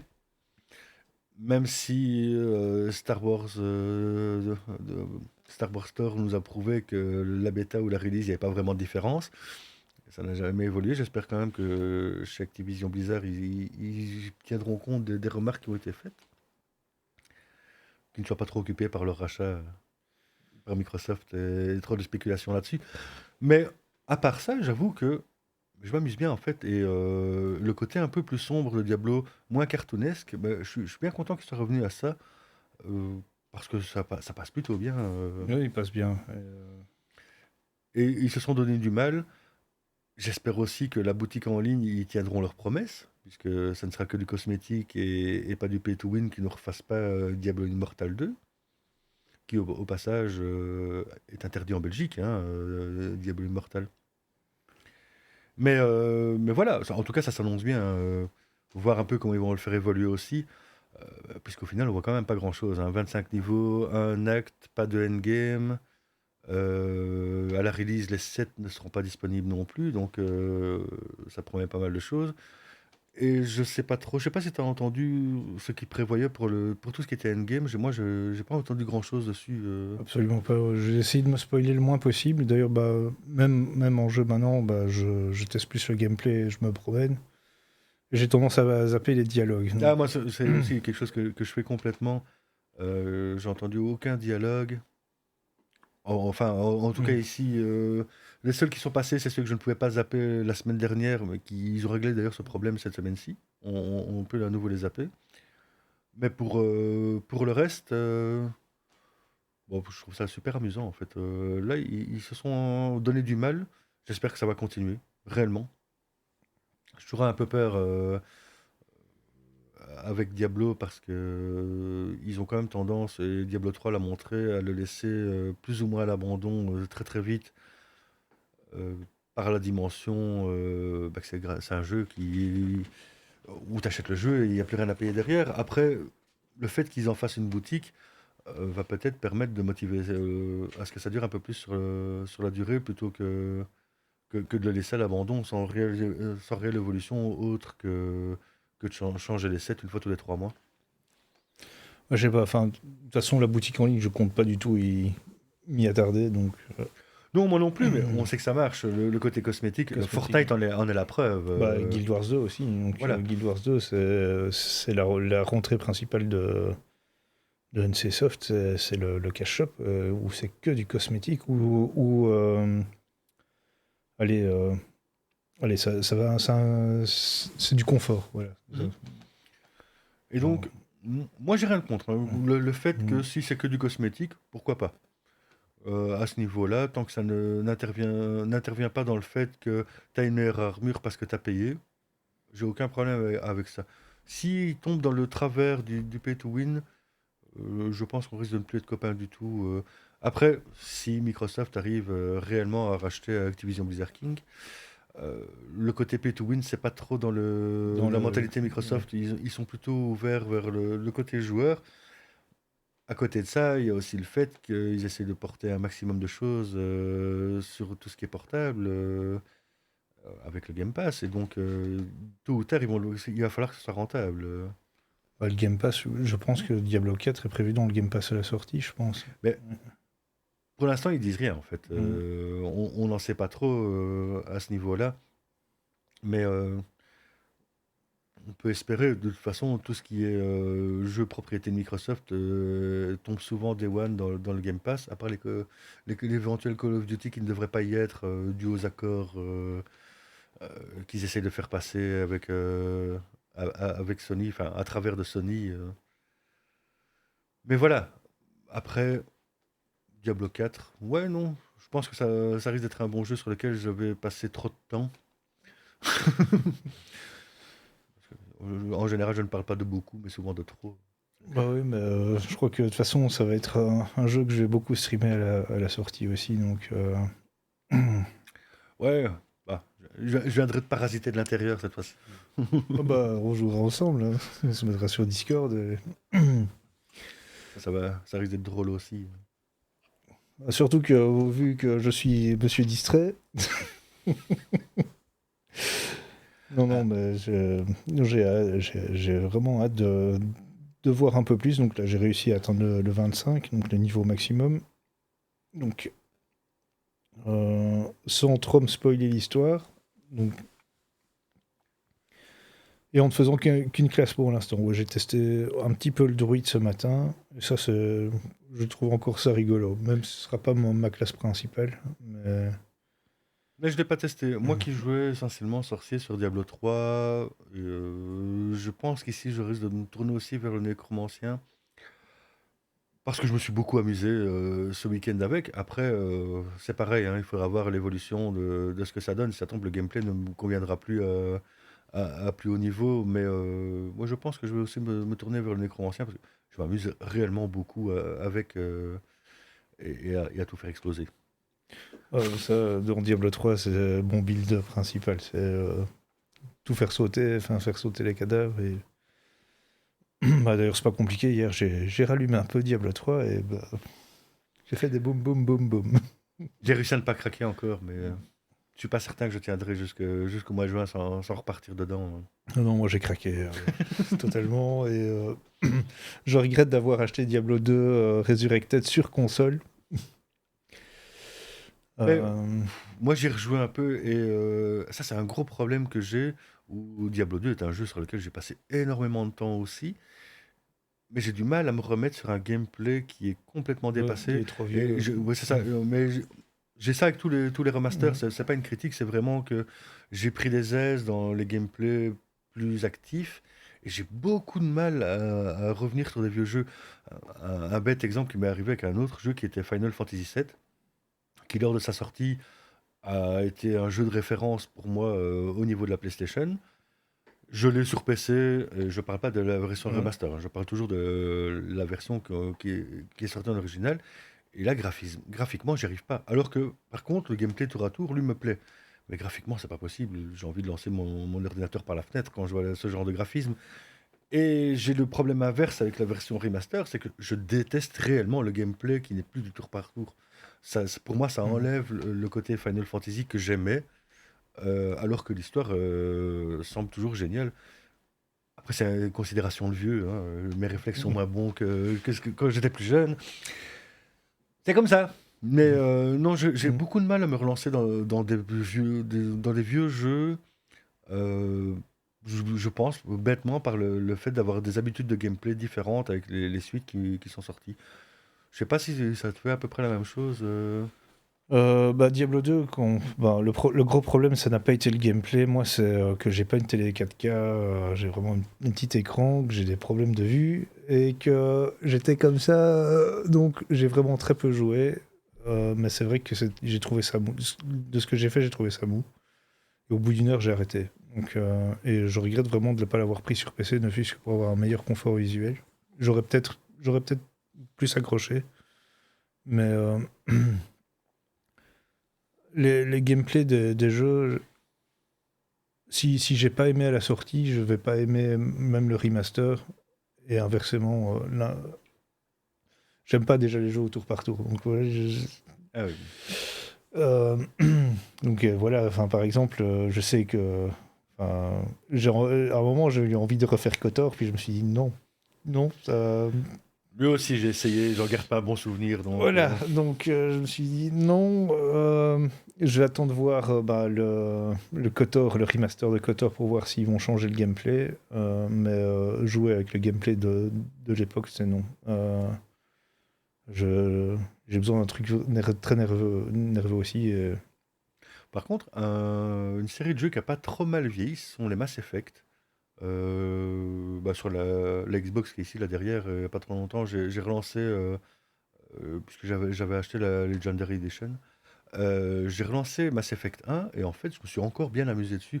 Après, il faut dire que je sais pas si tu as fait Mass Effect, Non, non, du tout. mais au niveau Space Opera, oui, et surtout au niveau scénario, ça reste un des meilleurs scénarios de Space Opera qui existe à l'heure actuelle et qui, à mon sens, et là tu vas me frapper, mais renvoie Star Wars dans son bac à sable. Donc, Non, je vais pas frapper pour ça.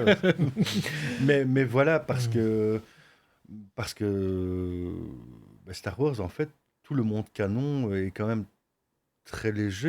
Et, tout ce qui fonctionne bien dans Star Wars, et qui, pour moi en tout cas, il met du sel, c'est tout ce qui n'est pas canon, et Oui, c'est-à-dire toute l'ancienne République. Et ça, c'est génial, par contre. c'est l'univers légende, moi, pour ça. Pour moi, Star Wars, c'est. Bah, d'ailleurs, bah, les KOTOR. Enfin, maintenant, ils sont en train de canoniser certaines choses, certains éléments, en tout cas. Et certains personnages deviennent canon. Jean Revan, je crois. Bah, Dark Malgus C'est aussi. Dark Malgus, ouais.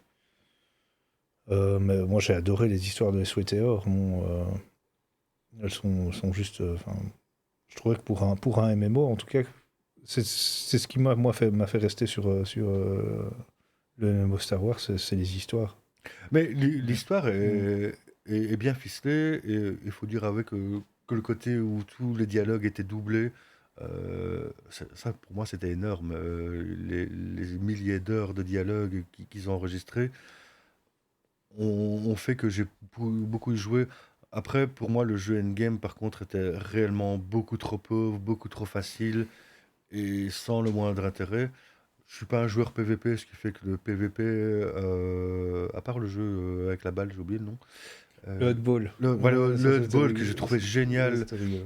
qui était super drôle. Le reste, je m'en moquais un peu.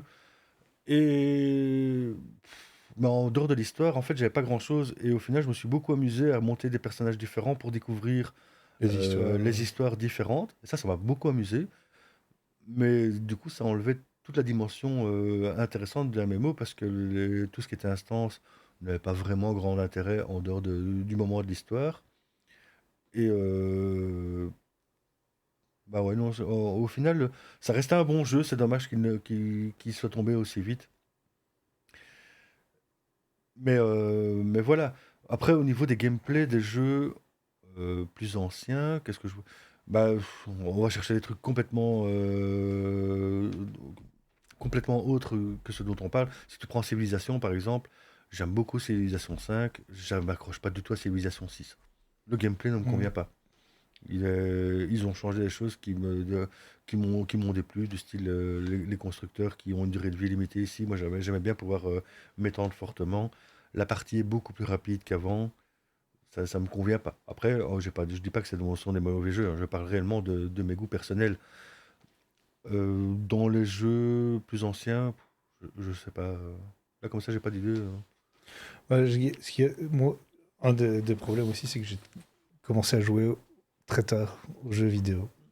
Donc c'est vrai que j'étais gamin, je jouais un peu. Des vieux jeux DOS, puisqu'il y avait que ça à l'époque chez moi à la maison. Et j'ai commencé vraiment en fait à jouer à des jeux en ligne en 2005-2006. Parce que j'étais plus avec mes potes de Louvain-la-Neuve et on faisait du jeu de rôle. Et en fait, le jeu vidéo est devenu un palliatif Mhm. à l'absence de jeu de rôle. Et enfin, d'ailleurs, c'est un des jeux que j'attends le plus. Le plus, c'est Vampire Bloodlines 2, qui est un jeu basé sur un jeu de rôle, enfin mon jeu de rôle préféré, Vampire la Mascarade. Et c'est pour ça que je joue principalement que des MMO. On va pas me voir sur un FPS ou des choses comme ça. Donc, voilà, et les jeux solo, j'ai eu beaucoup de mal. Maintenant, je commence à m'y mettre un peu. Donc, Assassin's Creed, c'est nouveau pour moi. Jouer à un jeu solo.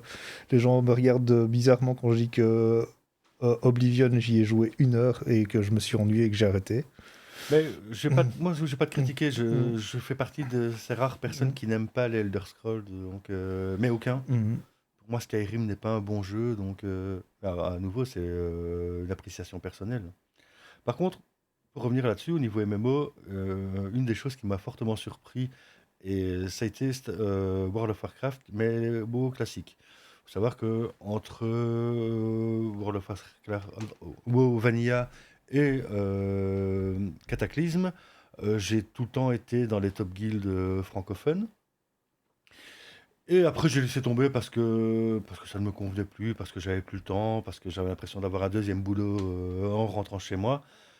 Et quand ils ont sorti WoW Classic, je suis revenu avec le sentiment du c'était mieux, c'était plus difficile avant.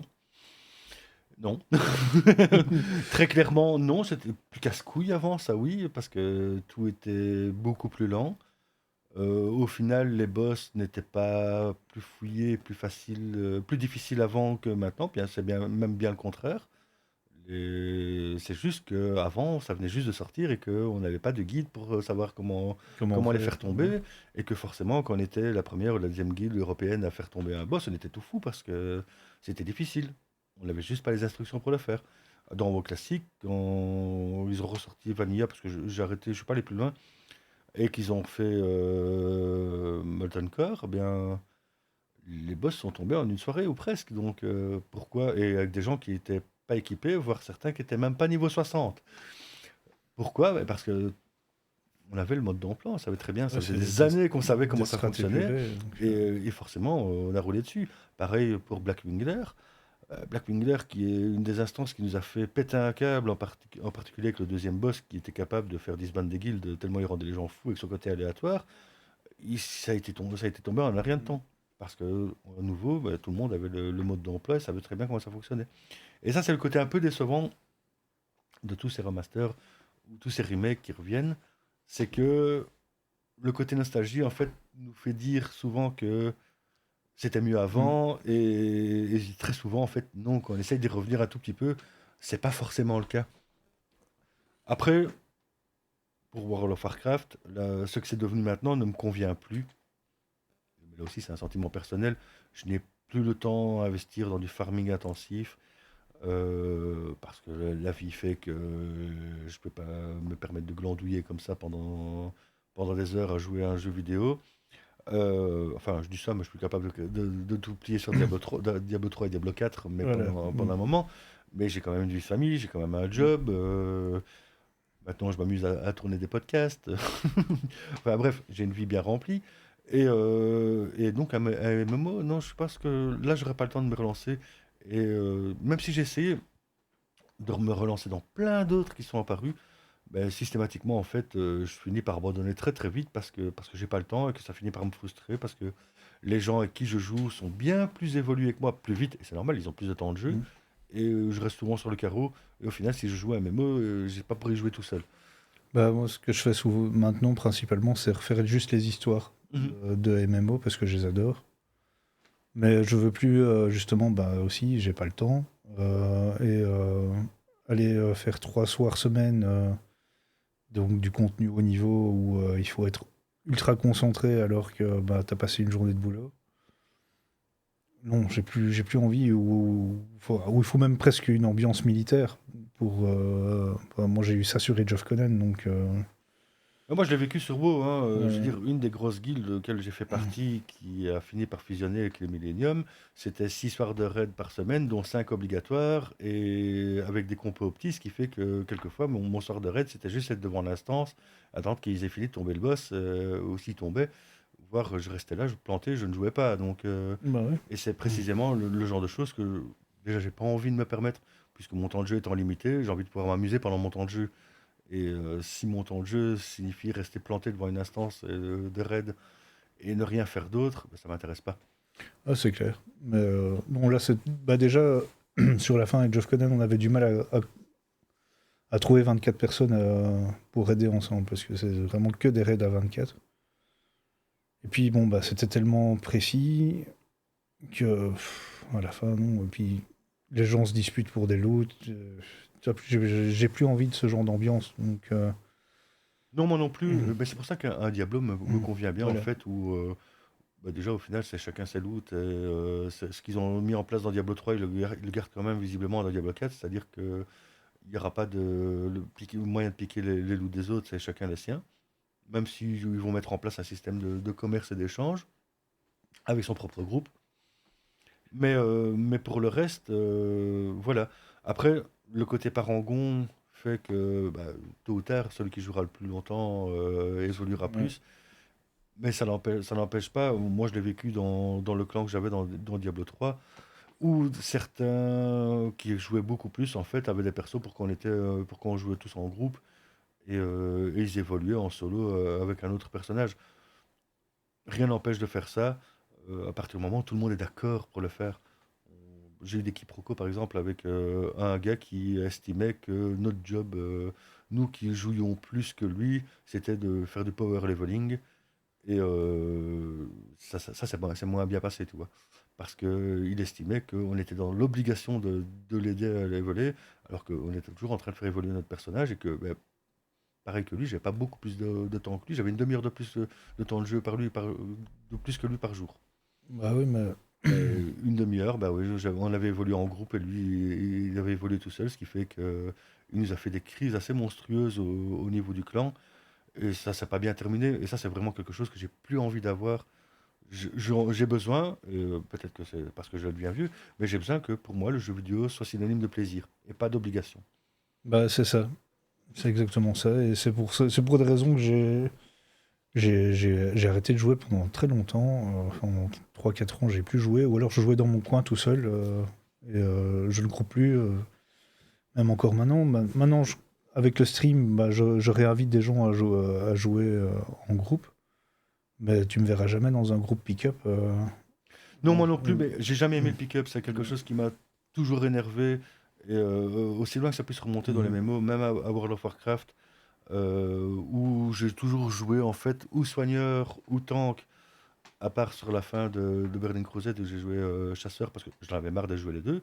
Et surtout, j'en avais marre qu'on me contacte. Ah, on veut faire une instance en pick-up, tu viens? Non, j'ai Non. pas envie. Euh, je joue pour m'amuser, je joue avec des gens en qui j'ai confiance. Comme je faisais du haut niveau, le fait de mourir dans une instance au niveau investissement me coûtait très très cher, puisque le principe étant que les réparations de Son, l'équipement son... sont liées par rapport à la qualité des objets. Et c'est quelque chose sur lequel je me suis tenu très très longtemps, ou sur le fait que je ne fais pas de pick-up. Ça m'a aussi handicapé dans Diablo 3. Hein. Dans Diablo 3, quelqu'un qui montait en pick-up montait plus rapidement ses persos que moi qui préférais jouer tout seul plutôt que dans un groupe avec des gens que je ne connaissais pas. Mais voilà, c'est mon confort de jeu fait que ou je joue avec des gens que je connais, ou je joue tout seul. Ouais, c'est plus ou moins pareil. Donc, Mais voilà, mais c'est aussi lié à, je veux dire, à un confort de jeu sur lequel je sais que bah, si on fait des conneries, on les fait ensemble, et ça veut dire qu'on va rigoler à le faire ensemble, ça va pas partir en sucette.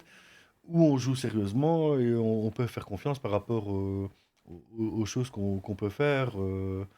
On s'est fait des trucs un peu fous quelquefois au niveau des mémos à l'époque, je reviens sur l'époque, hein, du style faire un Karazhan avec, qui était un raid de 10 personnes, où normalement c'était 2 heals de tank et le reste de DPS.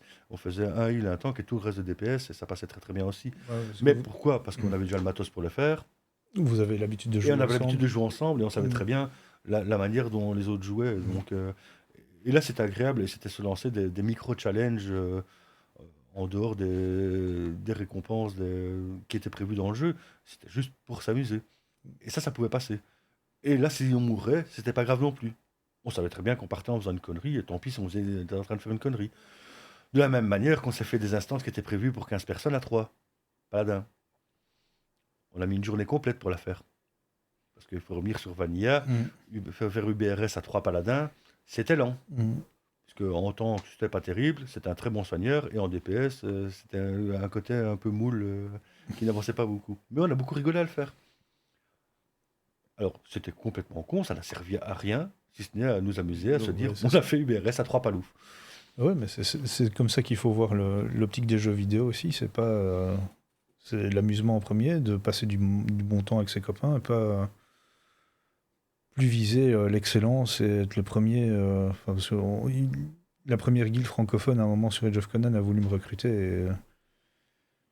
C'était des gens qui visaient l'excellence. Et c'est pas compliqué. Tu avais la fiche de recrutement de la guilde. Tu vois euh, les recrues quand elles arrivent dans Full Metal Jacket. Ouais, ouais. Avec le sergent, Mhm. t'es qu'une merde, machin, aspirant grosse baleine. Bah, c'était ça.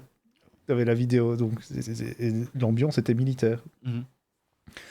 Mais c'est vrai qu'ils étaient efficaces parce qu'on se retrouvait en zone PVP.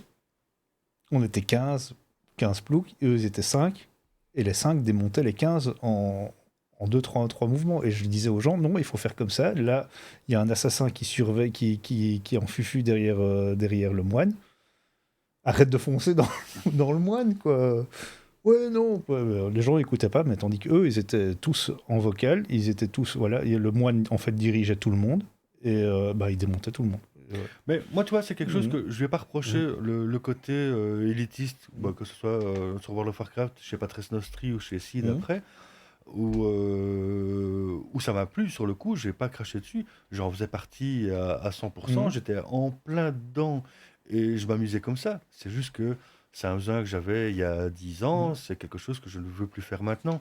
Mais j'ai pas craché dans la soupe sur le fait de ce côté élitiste où j'ai réellement pris mon pied à le faire. Je pense que j'aurais jamais pris mon pied, moi, parce que bon, bah, je crois que tu m'as déjà vu Mhm. comment je joue, donc moi j'y vais YOLO, j'y vais pour m'amuser, passer du bon temps.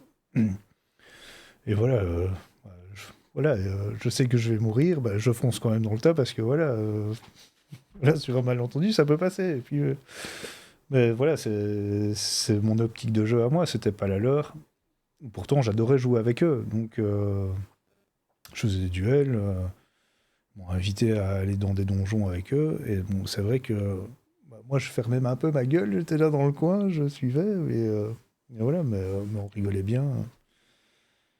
Mais par contre, bah, tout le reste du serveur les insultait, ou il y en a qui arrivaient en zone PVP parce que j'étais copain avec eux, et juste pour me défoncer la tronche parce que j'étais copain avec eux, quoi.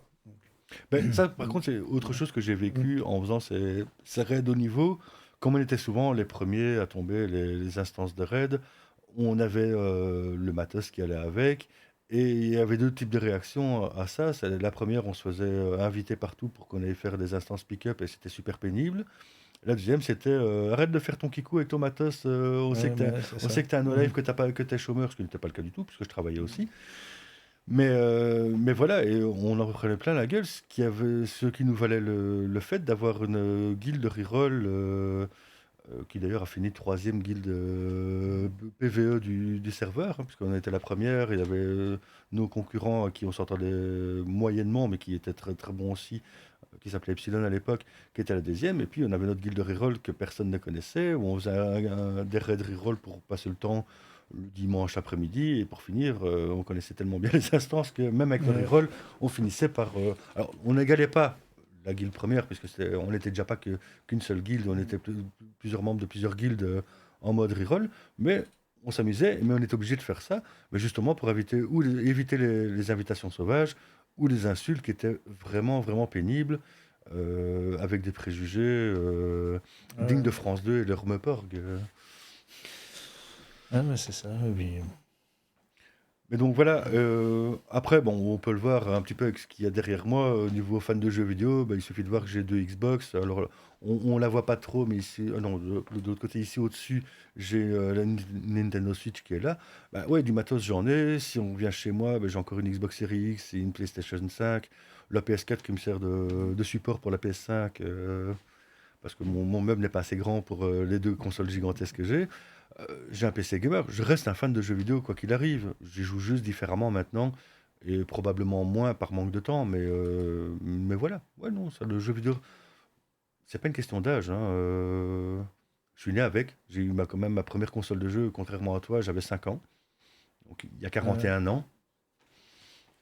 Donc, bon, c'est d'ailleurs pour ça que je m'amuse beaucoup avec les parents d'élèves et des élèves que j'ai quand je vais faire mes animations en classe, de gentiment leur rappeler que pour la plupart d'entre eux, je suis plus vieux que leurs parents et que quand leurs parents leur disent moi, de mon temps, ça n'existait pas les jeux vidéo, Bah ce si. n'est qu'une bande de menteurs, hein. En 2022 était les 50 ans du jeu vidéo, Oui, puisque non, la première console de jeu est sortie en 1972.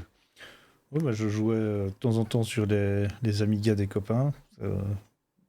On mettait la cassette là, on attendait que ça charge, on allait brancher, puis on revenait, donc la cassette charge. Et enfin oui, nous on a eu comme j'ai fait quelques jeux quand on a eu le premier PC sous DOS, puis on a eu quelques jeux on a eu notre 386, le premier écran couleur. Ouh, ouais. Euh, Ah, moi, je me souviens avoir joué, mais c'était sur CPC, je pense, à Afterburner sur un écran monochrome, alors qu'on le voyait sur les bornes d'arcade. Donc, c'était le jeu d'avion Afterburner, hein, où tu passais plus de temps à faire des loopings qu'autre chose. Mais tu avais les graphismes top pour l'époque. Alors, on va éviter de les montrer. Mais en monochrome vert, c'était pas terrible. Ah ouais, c'est clair. Ouais, je me rappelle aussi. Bah, le premier jeu qu'on avait acheté en couleur, c'était KGB. Et à l'époque, on avait fait, waouh, c'est réaliste et tout. Maintenant, on dirait, mais putain, c'est quoi ce tas de pixels? Mais Mais c'est c'est vrai que. très drôle. Mais moi, Mm. je remarque ça, c'est avec Tomb Raider, par exemple, ou quand tu revois le premier Tomb Raider, au moment où il est sorti, dans les années 90, années 90 pour les Français, Mm. c'était quand même le top de la Ouais, mm. représentation humaine qu'on pouvait avoir. Quand on regarde maintenant, Lara Croft, c'est quand même vachement moche, en fait, Bah, mais, oui. mais très très moche, hein, Mm. c'était même atroce. Et à l'époque, je fais partie de ceux qui l'ont poncé dans tous les sens, en m'émerveillant sur des décors qui sont dégueux, en fait. Mais il faut voir les considérations de l'époque. On revient sur des choses où la 3D venait juste de sortir, où les jeux les plus beaux qu'on pouvait avoir à ce moment-là, euh, pour tout ce qui était 2D, ben, ça reste Sonic ou Mario. Mm. Quelques autres aussi, hein, mais c'est ceux qui revenaient le plus souvent. Et donc, on est en extase devant cette 3D euh, qui permettait d'avoir une réelle évolution dans le jeu vidéo. Euh, Par exemple, je me rappelle sur la PlayStation toute première, un jeu que tout le monde avait, qui était probablement un des pires jeux qui existent, et tout le monde se vantait de l'avoir parce que c'était un jeu génial, soi-disant, c'était Destruction Derby. Jeu de voiture de stock car. Le jeu était vraiment dégueulasse, il faut le savoir. Au bout de 5 minutes, on avait marre de jouer Ouais. parce que ça n'avait ni queue ni tête, mais tout le monde était fier de l'avoir. Pourquoi? Parce qu'on avait les premières représentations réalistes de voitures en 3D. Et ça, par contre, c'était une réelle Mm. prouesse technologique. Euh, euh, pour les consoles, moi, la première, je l'ai eue à 18 ans. Donc, c'était une PS1. Et je l'ai acheté d'occasion avec mes sous. J'étais tout fier. Et j'ai très peu joué. Bah, en fait, je jouais quasi qu'à Tony Hawk, je crois. Donc, Ah, j'ai passé pas mal d'heures aussi euh, sur Tony Hawk. Lui, par contre, n'avait pas vocation à être réaliste, hein. ah oui, non. Vu la hauteur des sauts, Tony Hawk serait décédé depuis longtemps. Et j'ai racheté le remaster sur la Xbox One. Et j'arrive plus. Et Euh, j'ai exactement le même problème que toi, Tony Hawk 4, avec les remasters des anciennes maps, et j'arrive pas à y jouer. Et j'arrive à me demander comment j'ai fait pour passer autant de dizaines d'heures sur ce jeu, alors que là, au bout de 10 minutes, je M'ennuie, m'ennuie, bah ouais. et, ça me semble complètement aberrant. Mais à nouveau, hein, il y a le biais nostalgique qui fait que Mm. pour l'époque, c'est ce qu'il y avait de mieux. C'est plus le cas maintenant. Et dans notre esprit, ben, comme enfin, c'est l'esprit humain, hein, a tendance à ne se souvenir que du positif, et qu'on a passé un bon moment à ce moment-là, ben ouais, c'était mieux avant. Bah Mais c'est ouais. pas le cas. Bah, mon fils m'a vu jouer avec et me demande de temps en temps, tu remettrais pas? Je fais, non, j'ai pas envie. J'ai pas envie. Mm. Mais enfin, moi, de ce côté-là, j'ai pas d'enfant, donc je pourrais pas te dire. Mais je suis pas certain, en fait, que les enfants arriveraient à jouer aux jeux auxquels on a joué nous en étant plus jeunes. En tout cas, pour tout ce qui est vieux jeux, justement parce qu'il y a une trop grande différence par rapport, ne serait-ce qu'à la génération Fortnite. Si on leur montre un petit peu Counter-Strike premier du nom, qu'est-ce qu'ils pourront en penser? À mon avis, pas grand-chose. Ouais. Alors que Counter-Strike est quand même une évolution majeure dans l'histoire du jeu vidéo. Sans Counter-Strike, la plupart des Battle Royale qui existent maintenant On n'existerait pas. n'existeraient pas. Bah ouais, c'est le premier. Hein, donc, Puisque sans être un Battle Royale lui-même, le concept de Deathmatch vient de là. Donc il faut pas oublier que c'est un mode de Half-Life à la base, hein. C'est même pas un jeu complet, hein. C'était un modeur qui a fait ça tout seul à partir du jeu Half-Life. Et donc là, on a des évolutions qui sont majeures dans le monde du jeu vidéo et qui pourtant, si on regarde maintenant, 20 ans plus tard, plus de 20 ans, 25 ans plus tard, c'est assez ridicule. C'est même risible et très laid. Mais aussi par le fait qu'on n'avait pas des définitions d'écran comme on peut avoir maintenant. Moi, je me souviens, sur les premiers PC que j'ai eus, j'avais un écran 14 pouces qui était un grand écran. Si on me met un 14 pouces maintenant, bah déjà, mon smartphone, c'est un quart de ça. Et, et ben oui, non, c'est ridiculement petit. Rien que les écrans que j'ai ici devant moi sont des 27 pouces et un 22 pouces. Celui qui est juste au-dessus, que vous ne pouvez pas voir, mais c'est un 43 pouces. C'est pas pareil. Et les définitions sont différentes aussi. ouais. 640 par 480, les définitions des jeux vidéo. Si j'affiche ça maintenant, vous avez un timbre pixelisé. Bah oui, mais on sait plus. Quoi. Et je regarde, j'ai des amis streamers qui streament des vieux jeux, justement. Et c'est la galère pour les régler Ouais, et en encore, écran. la plupart des émulateurs, pour ceux qui utilisent des émulateurs, permettent quand même de faire une conversion relativement fidèle, mais ça agresse les yeux. Mm. Et même s'il y a pas mal de jeux ces dernières années qui sont sortis en mode pixel art, qui sont plus ou moins sympas, euh, ça reste quand même moche. Quoique, je sais pas si tu connais Baba Is You, mais c'est un jeu génial. Non. Alors Baba Is You, c'est basé sur le fait que tu as des énigmes à faire, mais c'est de la logique algorithmique qui est bien foutue. Mais voilà, c'est un jeu qui est en pixel art et qui est bien foutu. Pourtant, c'est quand même très très moche. Ça ressemble au jeu Atari 2600 que j'ai eu sur ma première console, hein, au niveau des graphismes. Mais ça passe bien. Mais même là, c'est quand même du HD. C'est pas du 640 par 480. C'est pas ce genre de, comment dire, de définition et surtout d'images par seconde qui font que c'est supportable maintenant. Et c'était impossible à faire à l'époque où moi j'ai joué aux jeux vidéo qui ressemblaient plus ou moins à ça. Parce que justement, l'évolution technologique permet que ce soit visible maintenant, même si c'est des pixel art. Ouais. Et donc, au niveau des jeux vidéo, bon, je pense qu'on a déjà fait pas mal, on a déjà beaucoup digressé encore une fois. On est parti de Diablo 4, on finit sur Baba Is You. Donc, ceci dit, quand même, une dernière chose, Greg, je l'affiche à l'écran, mais tu streams combien de fois par semaine Je stream le lundi, le mardi et le jeudi, selon un planning. Donc le lundi, je stream du Guild Wars 1 ou du Guild Wars 2, et c'est souvent de l'exploration où là j'invite des personnes à venir jouer avec moi. Donc on fait souvent beaucoup d'exploration de zone. Mardi, je fais du Conan Exile. Le jeudi, c'est l'histoire de Guild Wars, où là je me consacre vraiment au storyline du jeu. Et alors le week-end, quand j'ai le temps, c'est un jeu aléatoire généralement. Donc le programme va certainement changer dans les mois qui viennent. Parce qu'il y a Diablo qui va se pointer, il y a des changements dans ma vie privée aussi. Donc voilà. Donc, pour l'instant, ces trois-là sont fixes, sont ancrés dans la pierre, on va dire. Et puis après, c'est selon le temps, quoi. Donc, pour l'instant, le week-end, c'est principalement Assassin's Creed. Et puis, à mon avis, quand Diablo va arriver, Diablo va prendre beaucoup de place. Ouais, mais t'as une histoire d'agneau à faire venir aussi. Ah oui, j'ai une histoire d'agneau aussi à faire venir. En plus, tout est prêt. J'ai tout préparé dans mon streaming. Donc, c'est un jeu qui s'appelle Cult of the Lambs, où je ne sais pas, je sais qu'il faut créer son culte et autres. Mais ce qui m'a vraiment intéressé, c'est l'interaction que les joueurs peuvent créer, enfin les viewers sur Twitch peuvent créer leur petit personnage dans mon culte. Et donc, le but, c'est justement que les personnes puissent participer. Et donc, ça va arriver sous peu. Tout est prêt. Les scènes dans OBS sont prêtes.